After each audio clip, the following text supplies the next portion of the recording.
Okay, welcome. I'm Jimmy Lehman, and today I'm going to be showing you track up.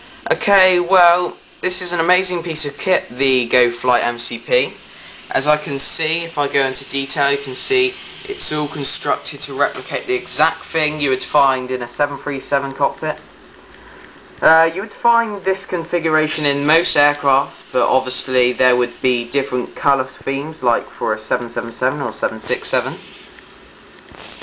So the first thing I'm going to show you today is, let's switch the flight director on, as you can see the green switch comes on to show that it's on, and that is what happens in real life as well. So Goflight have got that right. Course heading, especially needed when flying direct to a VOR waypoint intersection or using it on the ILS approach. Toggle the switch and you can change it to any heading you wish or require. Here is the main autopilot and gauge. Now press one of these and it will gauge the whole autopilot. There you go. Depending on the aircraft, they're all on. Now this is the disengage, and it disengages it. The first thing you're going to need if you're going to climb to an altitude is to set the altitude you wish to climb to. So if I set it to, say, 5,000 feet after departure, right there, I will need to climb at a vertical speed. And normally after departure you sort of climb at about 1,500 feet per minute, which is right on the vertical speed here. And then if that was the case, you would arm the autopilot, you would set altitude and vertical speed if needed. Now if you've got an FMC on board, you can either switch LNAV or VNAV to the FMC will fly the aircraft for you on your desired route, speed, altitude, or if not, you can use the heading switch to choose your heading. Again, these are on any aircraft you'll find. You can switch it to anything, and the heading select switch just down here. We've also got the approach switch for an ILS. We've got the VOR localizer, LNAV, VNAV, and level change.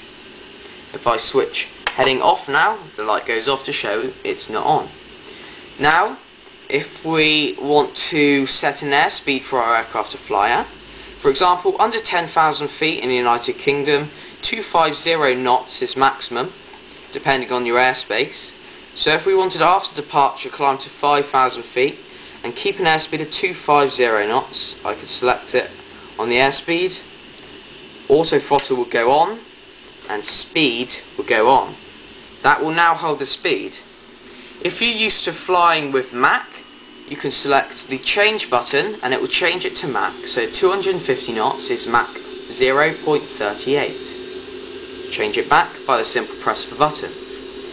Now, as you can see, on most aircraft they will have a flight director, which is situated right here. One flick of the switch and the light comes on to show that the flight director is on. Switch it off and it goes off. Again, here's the core switch.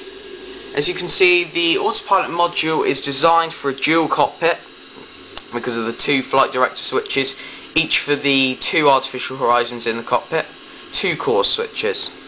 Now, say I just finished the ILS approach and I wanted to switch off the whole autopilot to land manually. Off we go. And the only thing that's still on is the auto throttle arm, which is again one switch of the button.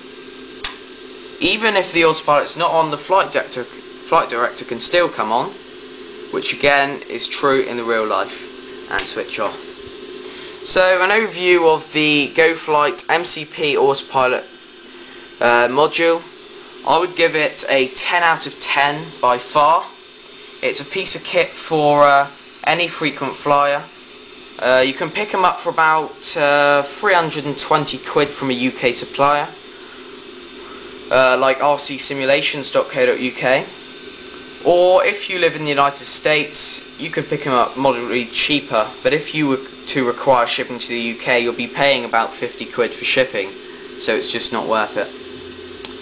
Goflight have put amazing detail into the MCP Pro. For some reason my video camera is a bit blurry, so it can't show it great, but on the zoom out you can see all lit up.